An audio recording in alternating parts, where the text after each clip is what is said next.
Rajendranagar ఉప్పరపల్లిలో rowdy షీటర్ల వీరంగం సృష్టించారు. పిస్తా house హోటల్లో భోజనం చేస్తున్న వారిపై దాడికి పాల్పడ్డారు. ఒక్కసారిగా హోటల్లోకి జొరబడిన 17 మంది దుండగులు అక్కడ భోజనం చేస్తున్న కస్టమర్లపై విరుచుకుపడ్డారు. కస్టమర్లపై పిడుగుద్దులు కురిపించారు. హోటల్లోని సామాగ్రిని ధ్వంసం చేశారు. అడ్డుకోబోయిన సిబ్బందిపై కూడా దాడి చేశారు. పార్కింగ్ ఏరియాలో ఉన్న బైక్లను ధ్వంసం చేశారు. ఈ దాడి దృశ్యాలు సెల్ ఫోన్లో వీడియో తీస్తూ నానా హంగామా సృష్టించారు. రౌడీ షీటర్ల వీరంగంతో కస్టమర్లు, హోటల్ సిబ్బంది భయాందోళనకు గురయ్యారు.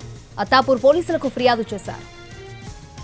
రాజేంద్రనగర్ ఉప్పరపల్లిలో రౌడీ షీటర్లు వీరంగం సృష్టించారు. పిస్తా హౌస్ హోటల్లో భోజనం చేస్తున్న వారిపై దాడికి పాల్పడ్డారు. ఒక్కసారిగా హోటల్లోకి జొరబడిన 17 మంది దుండగులు అక్కడ భోజనం చేస్తున్న కస్టమర్లపై విరుచుకుపడ్డారు. కస్టమర్లపై పిడుగుద్దులు కురిపించారు. హోటల్లోని సామాగ్రిని ధ్వంసం చేశారు. అడ్డుకోబోయిన సిబ్బందిపై కూడా దాడి చేశారు. పార్కింగ్ ఏరియాలో ఉన్న బైక్లను కూడా ధ్వంసం చేశారు. ఈ దాడి దృశ్యాలు సెల్ ఫోన్లో వీడియో తీస్తూనే నానా హంగామా సృష్టించారు. రౌడీ షీటర్ల వీరంగంతో ఇటు కస్టమర్లు, హోటల్ సిబ్బంది భయాందోళనకు గురయ్యారు. అత్తాపూర్ పోలీసులకు ఫిర్యాదు చేశారు.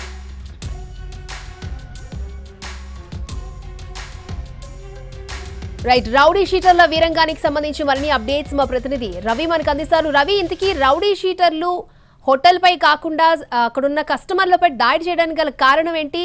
అక్కడ హోటల్ సిబ్బంది ఏం చెప్తూ ఉన్నారు?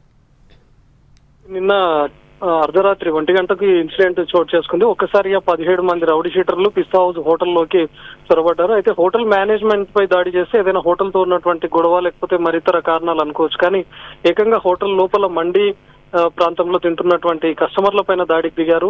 కేవలం ఒక కస్టమర్ పైన లేకపోతే ఒక గ్రూప్ పైన దాడి చేస్తే వాళ్ళకి ఏదైనా గొడవ జరిగి ఉంటే వాళ్ళు అక్కడ ఉన్నటువంటి విషయాన్ని తెలుసుకొని వచ్చి దాడి చేశారు అనుకోవచ్చు. కానీ అక్కడ తింటున్నటువంటి ఆ గ్రూప్ ఆఫ్ కస్టమర్స్ అందరిపైన కూడా దాడి చేశారు. దాంతో ఒక్కసారిగా కస్టమర్లు భయభ్రాంతులకు లోనయ్యారు. ముందుగా కొంతమందిపై దాడి చేస్తుంటే అడ్డుకోవడానికి వెళ్ళినటువంటి మిగతా వాళ్ళపైన కూడా దాడి చేశారు.